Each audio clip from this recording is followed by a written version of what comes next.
ছেলেবেলায় নেমন্তন্ন বাড়ির কথা মনে পড়ে। হৈ হৈ, চিৎকার, ভিড়। পাতা পড়েছে সারসার। একপাশে লম্বা এক পিস তেল চকচকে বেগুন ভাজা, তার পাশেই এক চিলতে শাক ভাজা, কালচে সবুজ, ভেতরে টুকরো বাদাম, ওপরে পোস্ত। কলাপাতার ডান দিকের কোণে ধপধপে নুন, পাশে টুকরো পাতিলেবু, চাটাইয়ের আসন। মাটির এই উল্টে গেল ভাঁড়। একটা বাচ্চা বসতে গিয়ে পায়ের গুঁতোয় সত্যি ভাঁড় উল্টালো।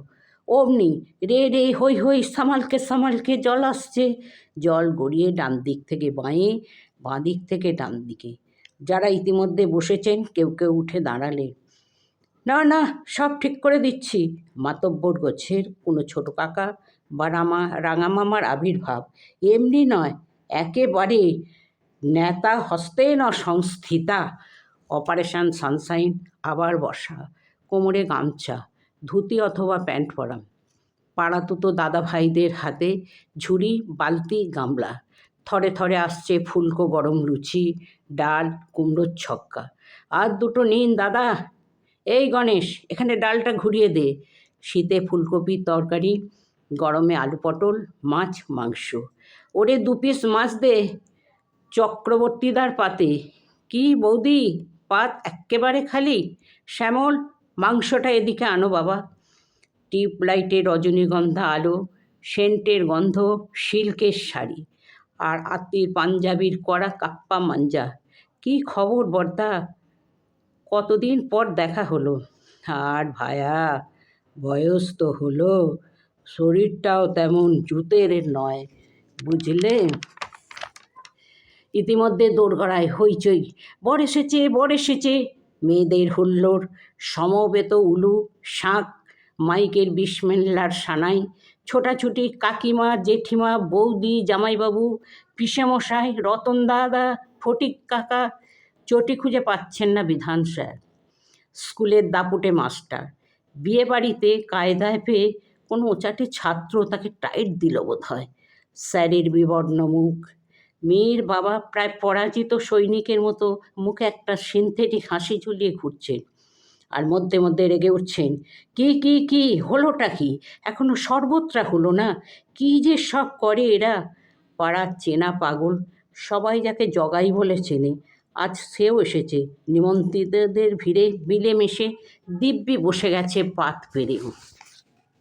পরিবেশনকারী পাড়ার এক ছোকরা তার পাতে এক রাস রসগোল্লা ঢেলে দিল, একেবারে বালতি উপর করে।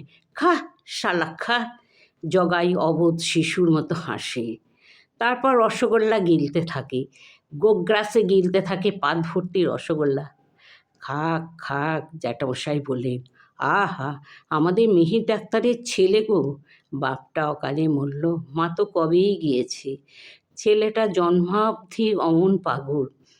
খাক খাক, বড়বইয়ের মঙ্গল হবে। ছেলেবেলার সেই নেমন্তন্ন বাড়ি খুব মনে পড়ে। আমার তো বাবা ছিল না, একা বিধবা মা। কত চোখের জল, কত কষ্ট, কত লাঞ্ছনার অন্ধকার পেরিয়ে আমাকে মানুষ করেছেন। নিমন্তন্ন হতো আমাদেরও, মা কোথাও যেত না। পাড়ার বাদল কাকুর মেয়ের বিয়ে, একটা 7.5 টাকার কপালকুণ্ডলা হাতে নিয়ে গেছি।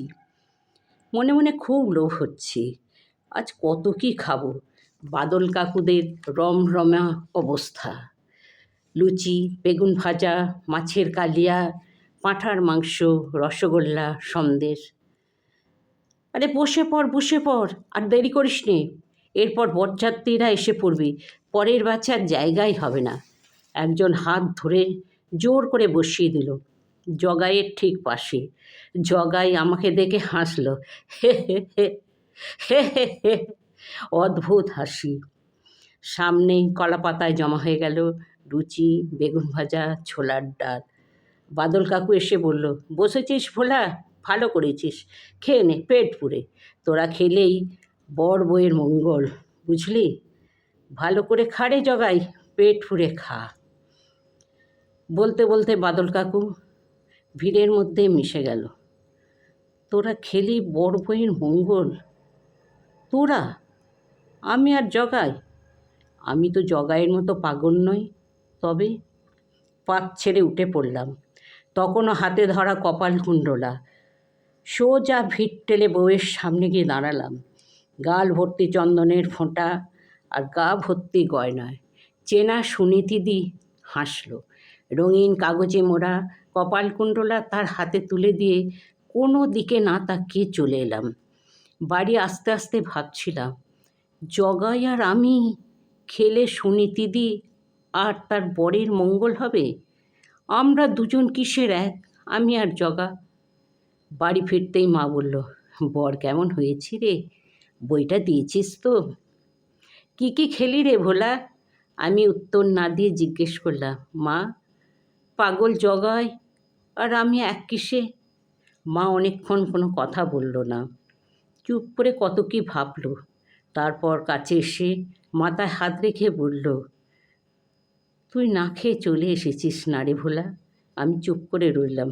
মা ডাকল, ভোলা, ভোলা, রান্নাঘরে ওবেলার ভাত আছে বাবা, জল দিয়ে ভিজিয়ে রেখেছি, আয় আয়, আমরা মা বেটাতে কাঁচা লঙ্কা দিয়ে নেমন্তন্ন খাই, আয় আয়।